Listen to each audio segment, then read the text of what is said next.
हम लोगों का जो पहला लेसन था रासायनिक अभिक्रिया एवं समीकरण, उसमें जितनी भी रिएक्शन हमने पढ़ाई है वो सारी कुछ चीजें खत्म हो चुकी हैं, कंप्लीट लेसन खत्म हो गया। अब पहले लेसन से हमने बताया कई बार कि पेपर में कितने नंबर का आता है, 6 नंबर का कंफर्म होता आता है। मात्र 3 हेडिंग पूछ के 6 नंबर खत्म कर देगा। 3 हेडिंग में क्या कौन कौन सी हेडिंग आ सकती भैया? विस्थापन अभिक्रिया किसे कहते हैं, उत्क्रमणीय अभिक्रिया किसे कहते हैं, उष्माक्षेपीय अभिक्रिया किसे कहते हैं। इतना कर देगा 2-2 नंबर का काम खत्म, 6 नंबर। तो इतना आसान लेसन है कि केवल अभिक्रिया केवल उस पहले लेसन में मिली पड़ी है और उतना तैयार करने से 6 नंबर आ जाएगा। अब क्या चाहिए? अब बचता है सेकेंड लेसन केमिस्ट्री का हम लोगों का, जिसका नाम है धातु एवं अधातु। इस लेसन से पेपर में मात्र 4 नंबर का पूछा जाता है, मात्र और मात्र 4 नंबर का। लेकिन यह भी कंफर्म होता है कि क्या क्या आता है और है बिल्कुल आसान। पहले लेसन की अपेक्षा ये ज्यादा ही आसान है। अगर पहले लेसन में थोड़ा सा रिएक्शन थी तो इसमें रिएक्शन नहीं तुमको देखने को मिलेगी। ये इनऑर्गेनिक केमिस्ट्री है। थोड़ा सही से बैठ के था, क्या उसके दहिया पर मथर आ रहा है।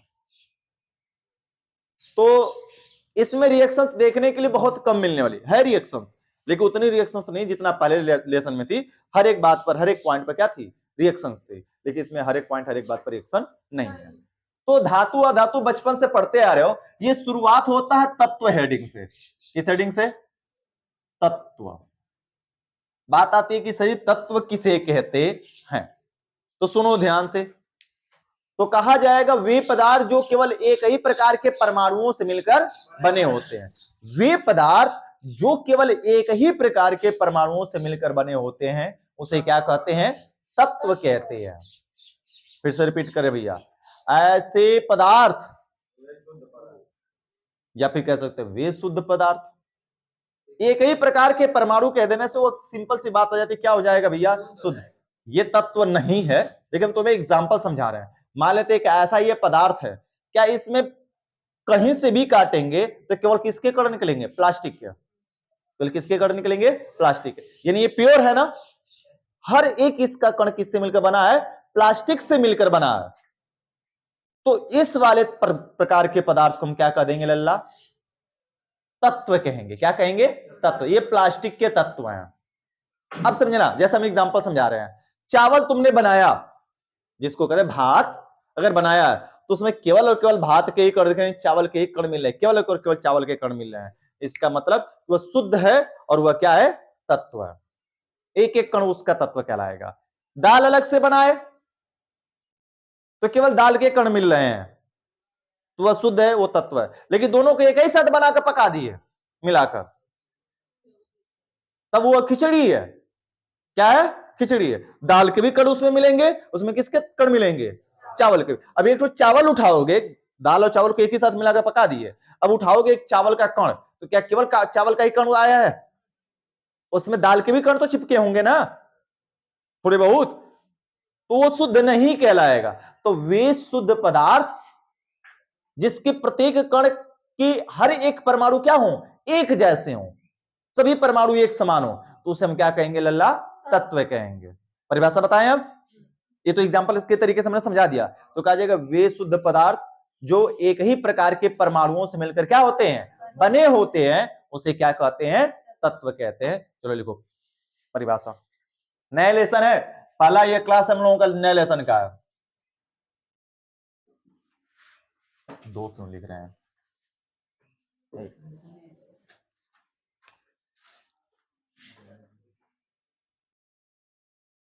लेसन नंबर 2 है।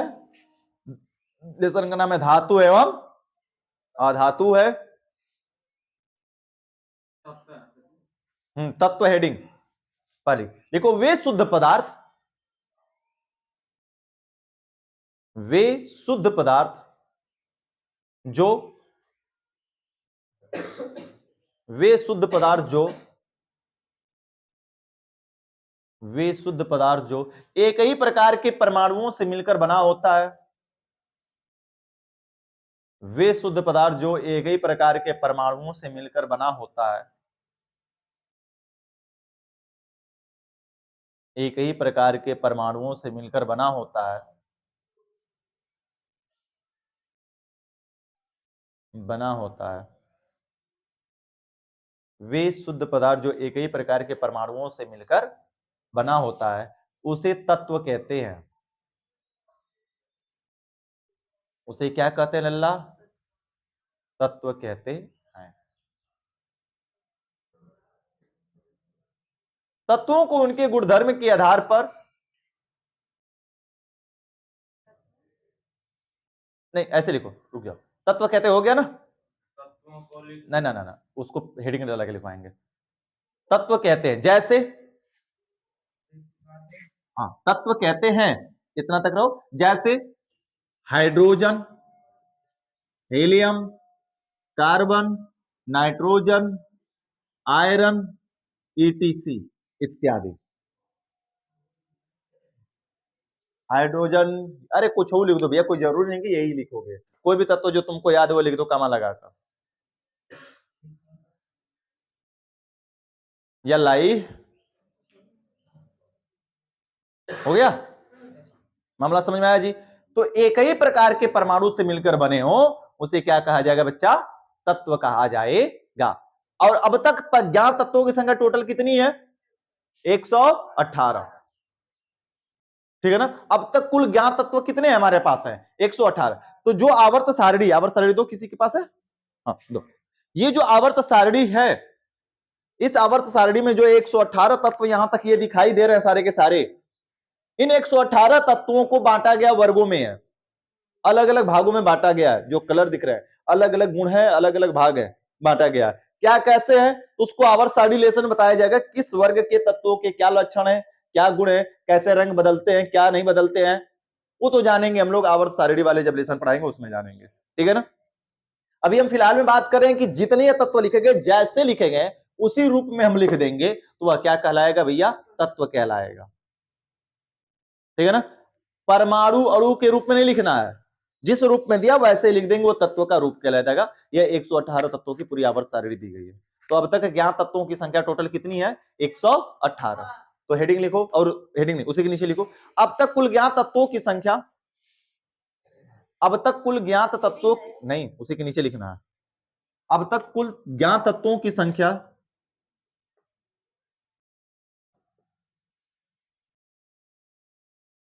अब तक कुल ज्ञात तत्वों की संख्या 118 है। अब तक कुल ज्ञात तत्वों की संख्या 118 है, 118 है। मामला समझ में आया जी? अब देखो तत्वों का वर्गीकरण, यानी तत्वों को बांटा गया है किस आधार पर, किस भाग पर, उसको हेडिंग लिखो, तत्वों का वर्गीकरण। फटाफट लिखो। वर्गीकरण का मतलब बांटना, लेकिन किसके आधार पर? उनके कैरेक्टर के आधार पर। तो कहा जाएगा तत्वों को उनके गुणधर्म के आधार पर, लिखो, तत्वों को उनके गुणधर्म के आधार पर तीन भागों में बांटा गया है। तत्वों को उनके गुणधर्म के आधार पर तीन भागों में बांटा गया है। पहला नंबर धातु, दूसरा नंबर अधातु, तीसरा नंबर उपधातु। धातु, अधातु, उपधातु।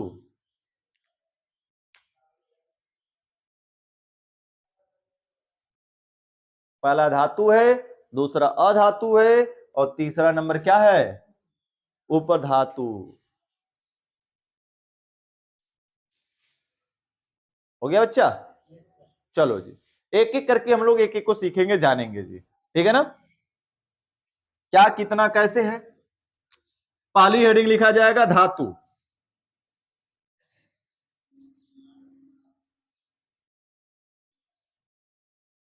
पहली हेडिंग लिखा जाएगा धातु। जादू, हाँ भगवान को। धातु किसे कहते हैं लल्ला? जो इलेक्ट्रॉन, देखो भैया नाम से स्पष्ट है, जरा याद रखना, ध से धातु, ध से धनी, ये धनी आदमी है, और ये कैसा है? अधातु, गरीब आदमी है। और ये रंग बदलने वाला आदमी है, ठीक है ना। ये रंग बदलेगा लेकिन समय देखकर बदलेगा। अरे बीचवा में बैठ जा चंडाल, उठाकर इधर उधर कर रही है बैठकर, गिर मत जाना उस पर, ठीक है। तो यह उपधातु रंग बदलेगा समय को देखकर। चलो जानते हैं पहले ऐसे कहते हैं, सुनो ध्यान से। ये बचपन में 7वीं क्लास से तीनों हेडिंग पढ़ते आ रहे हो, 10वीं में पहुंच गए एक के हेडिंग को पढ़ते पढ़ते। वे तत्व जो इलेक्ट्रॉन देकर, वे तत्व जो इलेक्ट्रॉन देकर धनायन बनाते हैं, क्या कहलाते हैं बच्चा? धातु कहलाते हैं। धनी आदमी किसको कहोगे? क्या अरविंद सर जी को? वो कंजूस है, धनी नहीं हो सकते हैं। धनी उसको कहते हैं जो पैसा क्या करे? दान करे। देखो पैसा रख कर कोई धनी नहीं कहलाता। हमारे पास मान लेते जैसे अरविंद सर जी करोड़ों रुपए रखे पड़े हैं, ठीक है ना। 10 बीघा खेत है, एक बार खेती क्या काटते हैं तो कम से कम 8-9 लाख रुपए इकट्ठा एक बार में हो जाता है। ऐसे पैसे ही पैसे उनके पास है, देखो धनी आदमी नहीं कहलाएंगे। क्यों? क्योंकि वो दान नहीं करते हैं, उनको कंजूस लोग कहेंगे। कंजूस कह के कंजूस की बेइज्जती, मक्खीचूस कह सकते हैं, ठीक है ना। लेकिन अगर हम बात करें ऐसा आदमी जिसके पास 50 रुपया जैसे हमारे जैसा और दान कर दे तुरंत, किसी को 10 रुपया 5 रुपया दान करता फिरे, तो उसको क्या कहेंगे? धनी आदमी, ठीक है ना। लेकिन धनी में ये धनी थोड़ा सा ढीठ धनी है, या पैसा देने के बाद अपने आप पर सिर पर प्लस लगाकर घूमेगा कि नहीं हम तो फलाने को 10 रुपया दिए हैं। 10 आदमी, जैसे तुम्हारा कोई मित्र है, तुम उस मित्र से 10 रुपया ले लिए और कम से कम 50 को बता देगा कि फलाना का हम 10 रुपया दे नहीं मांग ले रहा, वो 10 रुपया हम खेले रहने, 10 रुपया को हम खेले रहने। ये ऐसा है धातु। तो वे तत्व जो इलेक्ट्रॉन देता तो ठीक है, लेकिन देने के बाद अपने आप पर क्या लगा लेता है? धनायन, ताकि लोग जाने कि हमने पैसा क्या किया है? दिया है। हमने पैसा यानी इलेक्ट्रॉन दिया, हम लोग में इलेक्ट्रॉन चलता है और इसमें क्या चलता है जी? पैसा। तो ऐसे तत्व जो इलेक्ट्रॉन डोनेट करें, इलेक्ट्रॉन को दान करके और धनायन बनाए। धन आयन बनाना अनिवार्य है, इन्हें कि इलेक्ट्रॉन दे दे उस पर प्लसन आए तो धातु नहीं है, ठीक है ना। सुनो जी, जैसे यन ए को देखो, यन ए ने 1 इलेक्ट्रॉन देगा, कितना इलेक्ट्रॉन देगा? 1। तो यन ए पर कितना आएगा? 1 प्लस आएगा जी, 1 प्लस चार्ज आ गया। तो देखो 1 इलेक्ट्रॉन त्यागा, क्यों त्यागा? 9 में पढ़ के आए 2,8,1 वाई कोष में सोडियम के कितना इलेक्ट्रॉन होता है? 1, इसलिए 1 इलेक्ट्रॉन देता है और देखो अष्टक पूरा करता है 2,8 और अपने पर क्या लगा लेता है? प्लस, धनायन। वैसे ही बात करेंगे Mg की, तो 2,8,2 होता है, तो वाई कोष में 2 इलेक्ट्रॉन है, तो कितना त्यागेगा? यह 2 इलेक्ट्रॉन त्यागेगा। तो देखो 2 को त्यागा तो संतोष एगो प्लस से नहीं आएगा, ये दोनों प्लस दिखाएगा अपने कपार पर लगाकर, क्योंकि हमने 2 इलेक्ट्रॉन त्यागा है, इसलिए हम कितना प्लस धारण करेंगे? 2 प्लस धारण करेंगे। एक और देख लेते हैं भैया इसी प्रकार से, Fe है 2,8,13,3, अगर इस प्रकार से है तो यह क्या करेगा लल्ला? 3 इलेक्ट्रॉन त्यागेगा, Fe पर 3 प्लस और प्लस 3 पर माइनस हो जाएगा। दिख रहा है इस बोर्ड में हमारे? दिख तो रहा है, ठीक है ना। 3 माइनस हो जाएगा। तो ऐसे सभी तत्व जो एक या एक से अधिक इलेक्ट्रॉन क्या करें? दें, और देने के बाद भैया देखो हमने बताया था इस वाले पक्ष को कौन सा पक्ष कहते हैं? अभिकारक। इस पक्ष को कौन सा कहते हैं? उत्पादक। अभिकारक में इधर प्लस होता है ना, इधर प्लस का मतलब मिलना होता है, मिलाया जा रहा है, और इधर प्लस का मतलब क्या होना? अलग अलग होना। अभिकारक की तरफ प्लस यानी एक ही में सब मिल रहा है, और उत्पाद की तरफ प्लस, इसका मतलब सभी क्या हो रहा है? अलग अलग हो रहा है, निकल रहा है बाहर। मामला समझ में आ रहा है जी? तो कहेंगे ऐसे तत्व जो एक या एक से अधिक इलेक्ट्रॉन त्याग कर क्या बना लेते हैं लल्ला? धन आयन बना लेते हैं। क्या कहलाते हैं? धातु कहलाते हैं। मामला डन हुआ जी? परिभाषा अपने से हो जाएगी? चलो बोल देते हैं, लिख लो क्या अपने से करोगे। पहले हेडिंग धातु, बोले लिखो।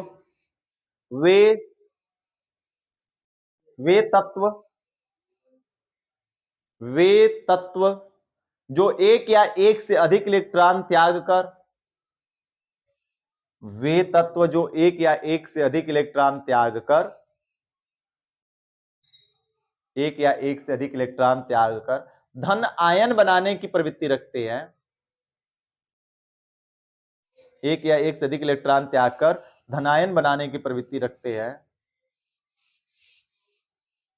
धनायन बनाने की प्रवृत्ति रखते हैं, धातु कहलाते हैं। वे तत्व जो एक या एक से अधिक इलेक्ट्रॉन त्याग कर धनायन बनाने की प्रवृत्ति रखते हैं धातु कहलाते हैं।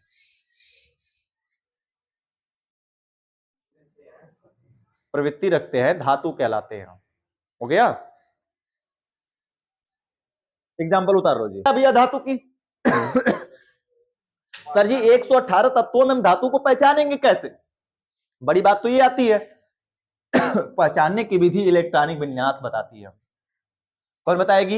इलेक्ट्रॉनिक विन्यास।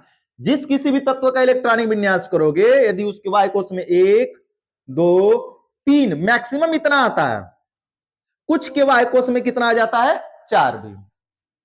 तो 1 2 3 4 मान के हम लेकर चल रहे कि 1 2 3 और 4 आ रहा हो जिस तत्व के वाय कोश का इलेक्ट्रॉनिक विन्यास करने पर, तो वह तत्व हमेशा और हमेशा इलेक्ट्रॉन क्या करेगा? देगा। अच्छा बताओ, कोई तुमसे पैसा मांगेगा, मांग रहा है, यदि भिक्षा देने जा रहे हो या दान करने, तो क्या 10 का रुपया तुरंत नोट निकाल के दे देते हो? नहीं, तुम कंजूस हो भैया। क्या ढूंढोगे? सिक्का 1 2 रुपया है कि नहीं है। अब वही अगर 5 का सिक्का निकल गया तो कहोगे 5 का है, 5 और मिला लेंगे 10 हो जाएगा, साज का फुल्की खा लेंगे, मजा आ जाएगा। तो 5 का सिक्का हो, 6 का और 7 का, यह इलेक्ट्रॉन नहीं देते हैं।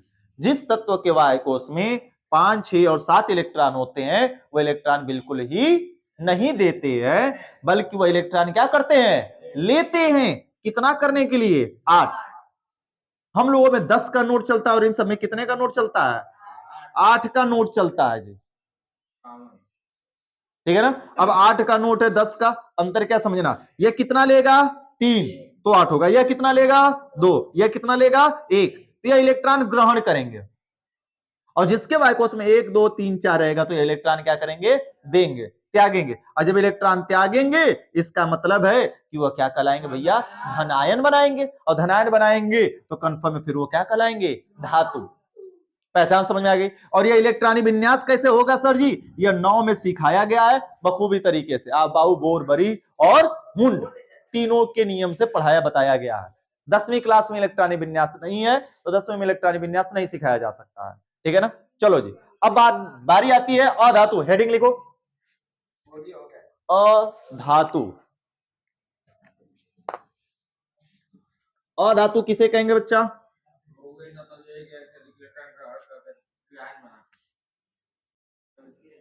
दूसरा नंबर अधातु। वे तत्व, सुनो गौर से दुनिया वालों, वे तत्व जो क्या करें? एक या एक से अधिक इलेक्ट्रॉन लें और ग्रहण करके क्या बनाए? ऋण आयन। ये भैया कर्जा लेने के बाद आदमी क्या हो जाता है? ऋणी न कहलाता है। तो जो इलेक्ट्रॉन लेगा तो उसके ऊपर क्या लग जाएगा? Minus charge. और माइनस चार्ज लग गया, इसका मतलब है वो क्या बनाएगा? ऋण आयन बनाएगा। और ऋण आयन बनाने वाले क्या कहलाते हैं? अधातु। जैसे हम बात कर लेते हैं भैया नाइट्रोजन का, 2 कामा कितना है? 5। अभी हमने बताया है, अभी हमने बताया कुछ समय पहले कि जिस तत्व के वाय कोश में कितना रहेगा? 5 6 और 7, वो इलेक्ट्रॉन क्या करेगा भैया? ग्रहण करेगा यानी लेगा। और जब इलेक्ट्रॉन लेगा तो ये कितना लेगा जी? 3। तो 3 इलेक्ट्रॉन लिया तो n पर कितना माइनस? 3 माइनस हुआ। ठीक है? इलेक्ट्रॉन लेने के ऊपर क्या बन गया उसके कारण? माइनस। अगर हम बात करते भैया F की, तो 2 कामा 7, तो कितना इलेक्ट्रॉन लेगा? 1। 8 करने के लिए 1 की कमी, 1 इलेक्ट्रॉन लेगा, तो F पर क्या बन जाएगा? 1 माइनस। अगर हम बात करते हैं सेम इसी तरीके से सल्फर की, 2 कामा 8 कामा 6, कितना लेगा? यह 2 इलेक्ट्रॉन लेगा, तो यस पर कितना बन जाएगा? 2 माइनस। अगर बात कर लेते हैं ऐसे ही ऑक्सीजन है, 2 कामा 6, कितना इलेक्ट्रॉन लेगा? 2, तो ओ पर कितना माइनस? 2 माइनस हो जाएगा। तो ऐसे तत्व जो एक या एक से अधिक इलेक्ट्रॉन ग्रहण करके क्या बनाते हैं? ऋण आयन बनाते हैं, उन्हें क्या कहते हैं लल्ला? अधातु कहते हैं। मामला समझ में आया? परिभाषा कठिन है क्या? लिख लोगे खुद से? फिर से रिपीट करें, सुनो। वे तत्व जो एक या एक से अधिक इलेक्ट्रॉन ग्रहण करें और ग्रहण करके क्या बनाए अपने आप को, ऋण आयन बनाते हैं, उसे क्या कहते हैं लल्ला? अधातु कहते हैं। उतार लो फटाफट। अगली हेडिंग लिखकर छोड़ दो, उपधातु। उपधातु किसे कहा जाएगा और किसे समझाया जाएगा, ये कल पूछा जाएगा तुम लोगों से। तब तो याद करके आओगे, धातु अधातु ये सारी चीजें याद करके आओगे। कल पूछी जाएगी उपधातु किसे कहते हैं, समझा देते हैं कुछ बातों को, लिखाना कल रहेगा। उपधातु क्या है भैया? सिंपल सी बात है, देखो कहने के लिए लोग सिंपल सा इस तरीके कह देते हैं कि वे तत्व जो धातु तथा अधातु दोनों के गुण रखते हैं, वे तत्व जो धातु एवं अधातु दोनों के गुण रखते हैं, उसे क्या कहते हैं? उपधातु कहते हैं। लेकिन ये बात नहीं समझ में कब धातु का होगा कब अधातु का होगा, क्या ये क्लियर हो पा रहा है? नहीं। तो पूरी परिभाषा क्या बनती है कि ऐसा तत्व जो धातु के साथ रहे तो कैसा बन जाए? अधातु जैसा, और अधातु के साथ रहे तो धातु जैसा बन जाए। जैसा सपोज करो कि एक ऐसा दोस्त तुम्हारा जो कि अगर अमीर दोस्त के साथ जाता है, किसी पैसे वाले के साथ, तो अपने आप को गरीब साबित करता है, बहुत गरीब है, मेरे पास पैसे ना है, ताकि वो खर्चा करे और ये खूब खाए दबाकर, ठीक है। और जब एकदम गरीब दोस्त के साथ चल जाता है तो अपने आप को बहुत अमीर बताता है कि हम तो बहुत अमीर, बताओ तुमको क्या खाना है, रहेगा साहब मेरा।